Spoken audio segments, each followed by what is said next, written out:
আজকে ছেলের school private দুটোই বন্ধ। আজকে তার অফ ডে। কিন্তু তার অফ ডে হলে কি হবে, বাবার তো ঠিকই অফিস আছে। অফিস শেষে বাবার কাছে তার বায়না, আর তার বায়নার কাছে বাবা হার মানতে বাধ্য হয়েছে। তারপর তাদের বেরিয়ে চলা। আর আমি দর্শক হিসেবে আছি। তো হ্যালো বন্ধুরা, আজকে আমার ছেলে তার বাবার কাছে বায়না করছে যে সে মিল্কশেক খাবে এবং নতুন কোনো রেস্টুরেন্টে সে মিল্কশেক খেতে চায়, অর্থাৎ নতুন রেস্টুরেন্টে সে খাবারের স্বাদ গ্রহণ করতে চায়।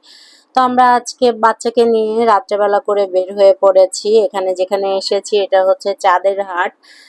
বাজার বাস স্ট্যান্ড থেকে একটু ভেতরে চাঁদের হাটের দোতলা থেকে তিনতলায় যেতে হবে। দোতলাতে শপিং মল, বিভিন্ন থ্রি পিস জাতীয় জিনিস কেনা বেচা হয়, এবং তিনতলাতে হচ্ছে এই রেস্টুরেন্ট। ছোটখাটো রেস্টুরেন্ট হলেও রেস্টুরেন্টটা অনেক সুন্দর। তো এখানে এসে ছেলে আমার মেনু কার্ড দেখাচ্ছে। মেনু কার্ড দেখার আগে সে এখানে খাবারের যে পোস্টারিং গুলো করা আছে সেগুলো দেখে বলছে, বাবা আমি এটা খেতে চাই, বাবা আমি ওটা খেতে চাই। তা আজকে সে ডিফারেন্ট কিছু খাবে, মানে তার কমন খাবারের মধ্যে যেটা থাকবে সেটা হচ্ছে মিল্কশেক, কিন্তু ডিফারেন্ট হচ্ছে সে শর্মা আজকে ট্রাই করবে। সে সব সময় স্যান্ডউইচ খায়, বার্গার খায়, কিন্তু শর্মাটা খেতে চায় না। তো আজকে একটা শর্মা অর্ডার করা হয়েছে, যেহেতু আজকে শুধুমাত্র ছেলেকে একটু বাইরে নিয়ে যাওয়ার জন্যই বের হওয়া হয়েছে। তো শর্মা নিয়ে প্রথমে ওর বাবাই ওকে খাইয়ে দেয়। বাহিরে গেলে আমার জন্য কমফোর্ট জোন হচ্ছে যে বাহিরে সবসময় আয়নের বাবা আয়নকে হ্যান্ডেল করে। তো এটা ছোটখাটো হইলেও আমার কাছে রেস্টুরেন্টটা বেশ ভালো লেগেছে, এবং বাইরে প্রচন্ড রকম বৃষ্টি হচ্ছিল। তো আমরা ভেতরে বসেই খাচ্ছিলাম। আমি জাস্ট এক কাপ কফি খেয়েছি, এবং ওরা বাবা ছেলে শর্মা ট্রাই করছে। ছেলে শর্মা খাচ্ছে, নিজে নিজে খাওয়ার জন্য উদগ্রীব হয়ে পড়েছে, কিন্তু আমরা বলছি না বাবা, কারণ ওকে বাহিরে নিয়ে গিয়ে খেতে দিলেই হয় কি, ও গেঞ্জিটা ভিজায় ফেলে, গেঞ্জিটা নষ্ট করে ফেলে। তখন বাসায় তো ওই ভেজা গেঞ্জি নিয়ে আনাটা ওর জন্য সুবিধাজনক হবে না, ঠান্ডা লেগে যাবে। এজন্য ওর বাবা ওকে খাইয়ে দিচ্ছে, এবং সেই সাথে কিভাবে খেতে হয় শর্মাটা তা ওকে সিস্টেমটা দেখাইয়ে দিচ্ছে। তো বাবা ছেলে মানে আমার ছেলেটা হচ্ছে তার বাবার পুরো কার্বন কপি। আয়নের বাবাও নাকি এইরকমই ছিল, খাবার বলেন, স্বাস্থ্য বলেন, চেহারা সেম অ্যাজ আয়ান তার বাবার মতো হয়েছে। তা এখানে ডিফারেন্ট কিছু নেই। ছেলেটা আজকে শর্মাটা খুব এনজয় করছে, এবং সে বলছে মাম্মা যেহেতু নতুন জায়গায় এসেছি আমার কাছে তো ভীষণ ভালো লাগছে। সে এখন অনেক পাকা পাকা কথা বলে, যেটা আসলে যেটার জন্যই আমার এই অধীর আগ্রহ অপেক্ষা করা, এবং যেটার জন্যই আমি আমার জব লাইফের থেকে ইস্তফা দিয়েছি, আমার জব নামক চাকরিটা আমি ছেড়ে দিয়েছি। তো ছেলে আলহামদুলিল্লাহ একটু করে নিজে খাচ্ছে, একটু করে বাবা খাওয়াইয়ে দিচ্ছে। তো এইখানে হচ্ছে চমক, যে সে যখন মিল্কশেকটি খায়, বিশেষ করে সে চকলেট মিল্কশেকটি খায়, এবং লাস্টে যখন একেবারেই থাকে না, তখন সে দেখেন এটার সাউন্ড কিভাবে টেনে নেয়।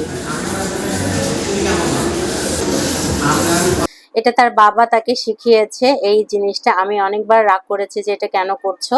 তো এই লাস্টের যে বুদবুদ থাকে সেই বুদবুদটাই সে এভাবে টেনে নেয়, এবং এটাতেই সে মজা পায়।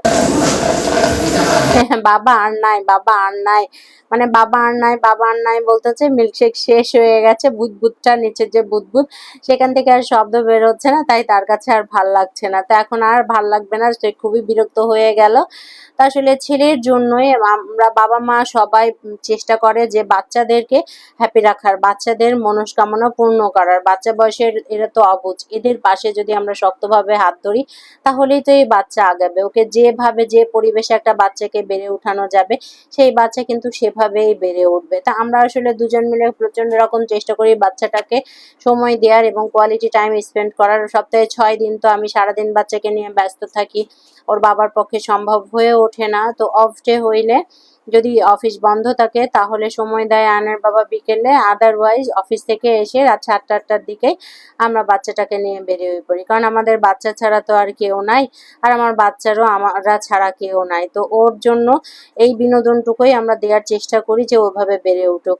তো আমাদের খাওয়া দাওয়া শেষ হয়ে গেল, এখন বিল দেওয়ার পালা। এখন ছেলেকে আমরা বলছি দে তুই বিল দে, আমাদের কাছে টাকা নাই, বিল দে। এই করতে করতে আমরা বেরিয়ে পড়লাম। তো সব বন্ধুরা আপনারা অবশ্যই আমার সাথে থাকবেন, আমার চ্যানেলের সাথে থাকবেন, এবং আপনাদের এই ভালোবাসাটা আমি পেতে চাই। আমার ছেলে কিন্তু আপনাদেরকে অলরেডি বাই দিয়ে দিয়েছে, সে চাচ্ছে না আর কন্টিনিউ করতে, কারণ তার তো খাওয়া শেষ হয়ে গেছে। তা আপনারা ফেসবুক থেকে দেখলে ফলো দিবেন, আর ইউটিউব থেকে দেখলে সাবস্ক্রাইব করবেন, এবং লাইক কমেন্ট শেয়ার করতে ভুলবেন না। আপনাদের এই ভালোবাসা এবং সাপোর্টেই আমি আরো অনেক দূর এগিয়ে যাব, এবং অনেক দূর এগিয়ে যেতে চাই। তো সবাইকে বাই।